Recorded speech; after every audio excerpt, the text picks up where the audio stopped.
Hello guys, it's Jimmy here, and before we start, pro tip: when you're going to record a video, make sure you hit the record button, as I've just done a massive video and not recorded it, so we'll try it again, shall we? Today I'm driving Assetto Corsa in the Ferrari 312T from 1975, I believe it is, as driven by Nicky Lauda. The reason why I've decided to make a video on this car and talk about it is because I've been driving it now for about 45 minutes to an hour, and I'm really enjoying it.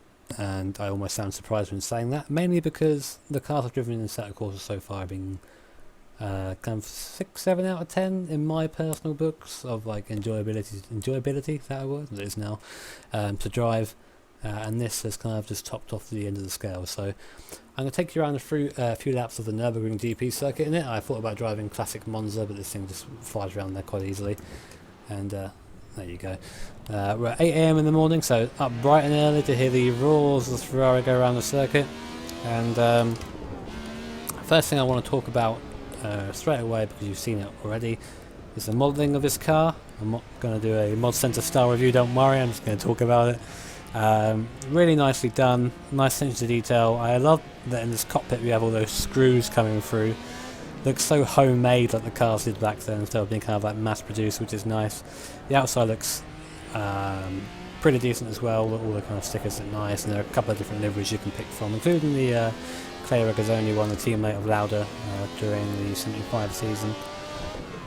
And yeah, second point, I guess, straight on after that, is just kind of how this thing drives, and we'll get into more detail later as I demonstrate very well why I should be using the clutch and downshift. So I'm using the S.p.A and clutch today to drive this thing around, trying to be authentic as I possibly can. Just cutting it there a bit. And yeah, the reason why I'm doing a video is because this thing drives exceptionally. There are a couple of cars I can compare it to, and I'll talk about that in a second because I don't want to go into that just yet. But this is the first car in Assetto Corsa that has got me kind of excited for the full game. And it's done as I get very loose there and just about save myself on that curb. The force feedback loads up like it should do, like in the corner. It feels like I'm turning the car into the corner. The front tyres actually bite, instead of having this weird kind of Lotus 79 style pivot action, which is something I can compare it to a little bit. Some of you F1 purists out there might think, oh, that's not fair, Jimmy, you know, the F1 or the Lotus 79 had ground effects, this one didn't. True, but it's the closest thing I can compare it to sim-wise that everyone probably has either driven or has seen me driven, so I'll be trying to compare that as much as I can. Again, with the driving, it's this magical era of F1 where you can still sort of drift cars and you know, sliding through corners, even though we have some downforce working as well, and that is great fun as I now try and step it up a little bit for a little faster lap. Trying to outbrake myself this corner, which I keep doing. Yeah, the brakes in it are good but not great, which is pretty much how I expected the brakes to be, so kind of thumbs up there, Kunos, you're doing your job. The sound though, the sound's alright, I guess. I can't say it's too bad, but I imagine kind of cars of this area to be a bit more throaty, a bit more aggressive. I don't know if that's a fair statement or not, but that's how I feel they should be. Oh my... See, in my last recording I didn't go off there. I actually drove quite well. Obviously this is the real recording, so I have to drive terribly. It's tradition after all. I can't help but feeling very immersed in this car as well. Being very gentle with the steering, not yanking it round, and driving it like how I was supposed to drive like an older car. There's definitely a different style. Like, modern cars, I always talk about modern cars when I do reviews for some reason, have this very kind of precision-based steering to them. This doesn't, of course. It has kind of, you kind of throw it around the corner and see, balance it with the throttle. You see there, that was a kind of prime example of balancing the car by throttle, which is understeered otherwise. Do that in modern cars, gets into a drift, and then you get praise for the community for doing a drift king, which is fantastic. But it's just a treat. It's such a driver's car, and I feel like I'm really having to pay attention when driving around the circuit. I mean, I was driving the historic Monza earlier. I thought better of doing that track because this car just flies around there at pretty much full speed for most of the corners. And was going underneath the canopy, and I felt such a sense of speed as I saw these trees going by. As I let the wheel go loose for a little bit to itch my leg there, and it broke loose on me and went to go off into the gravel. That's something you have to keep an eye on. This guy has to really be on top of it, which is great, which is fun. I love that. Like, up until now, I've been really, I don't know, apprehensive, I guess is the word, when it comes to Assetto Corsa. Everyone's harping on about how great it is and how it's the next best thing and how, you know, it's going to solve world hunger and all these things. And I've always kind of been on the fence. I've driven a fair bit of it in my spare time, but I've never really had the get up and go to make any content about it because, well, frankly, I don't enjoy it that much. I mean, the AI are alright. I mean, I wanted to do an AI race with this car, but the AI of this particular car isn't kind of working yet, and they'll take each other out at every corner. They treat these cars like stock cars, which is fine because the game isn't complete yet. But you know, that people seem to have that impression in their head that this game, as it came out 3 months ago, was perfect, and it's far from it. This car, however, kind of renews my hope in the Assetto Corsa. I can see myself quite easily like taking this around the Nürburgring time and time again when it eventually comes out and just enjoying it, and just, no matter if I crash or not, just learning from my mistakes, getting quicker, you know, there, Schumacher S. My downforce failing me a little bit, luckily the gravel slowed me down. Did you hear that, iRacing? The gravel slowed me down. Something else that I really enjoy so far about this sim is that feature. And that's the first time I think I've called it a sim. I always referred to it as a game before. I feel it more in this car. I feel like I could drive against people and enjoy it and be part of the league. Yeah, basically 20 out of 10. No. Starting to ramble now. That's one of the dangers I do when I start talking about a car that I like. Even if I can't drive it, it's fantastic fun. I do want to compare it a bit more to the Lotus 79. I think I maybe touched on it a little bit.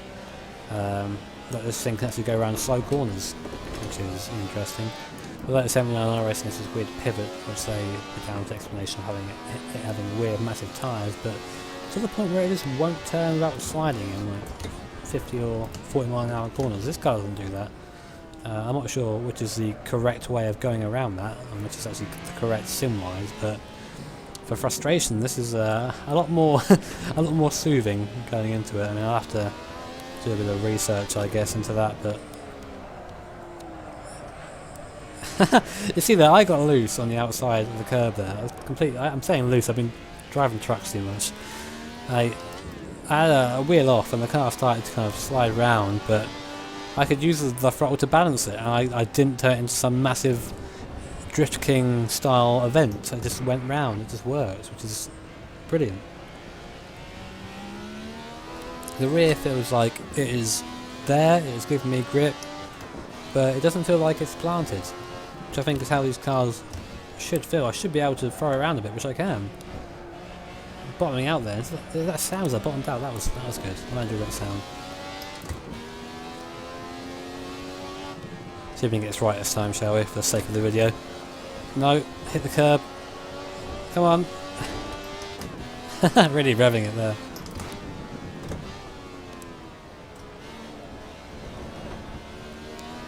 Sorry guys, I'm getting a bit caught up actually driving the machine now. This makes me excited for Assetto Corsa again, it really does. I am now kind of eagerly anticipating the full game and new content. I know there is a another car scheduled soon. I think it's the Lotus, one of the Turbo Lotuses, because there's not already enough Lotuses in Assetto Corsa. That would be really nice to compare, because I compare that to Project Cars, because that has a Turbo Lotus in it as well. So, which I haven't done a video on for a while either, so that maybe something I should look into soon. But if you're on the fence about Assetto Corsa, drive this car and make your choice again. I guess that's the thing I can take away from this particular video as I crunch every gear on the way down. Anyway guys, I'm probably gonna just complete this lap and then leave the video there, because I don't want to ramble too much as I get sideways again. You know, the sound's growing on me. I know it isn't particularly. It does sound quite synthesized, but getting into that higher RPM doesn't sound too bad at all. I wonder what that light's for. Is it for... No. I was seeing what the light was for. I was thinking it was for revs, but it's not. On the dash there, just next to the rev counter. I wonder if they plan to implement weather in Assetto Corsa. I hope they do. I do like weather. This thing in the wet around the Nürburgring would be such sweet stuff. Yeah, guys, anyone who does drive this car, I'm really interested to hear what you think about it as well, because like I said, it's kind of turned me into a believer again. I'll be driving this a bit more, I guess, when I have some time. But what are your thoughts on it? Do you think it's, you know, it's good to drive, it's fun? Would you say it's comparable to anything in iRacing? I mean, saying it's similar to 79 is kind of blasphemy in some circles. I mean, what do you like about it, what do you dislike? Just anything you want to put in the comments about my thoughts on it, then go ahead. Of course, as always, if you enjoyed the video, be sure to hit that like button. Let me know, because likes, well, basically is a way of me saying this video's popular or this type of video isn't. And if you want to see more of this sort of thing, hit that subscribe button for racing and everything. I'm trying my hand at everything nowadays, so definitely get on that. Thank you very much for watching, guys, and have a lovely day. See you later.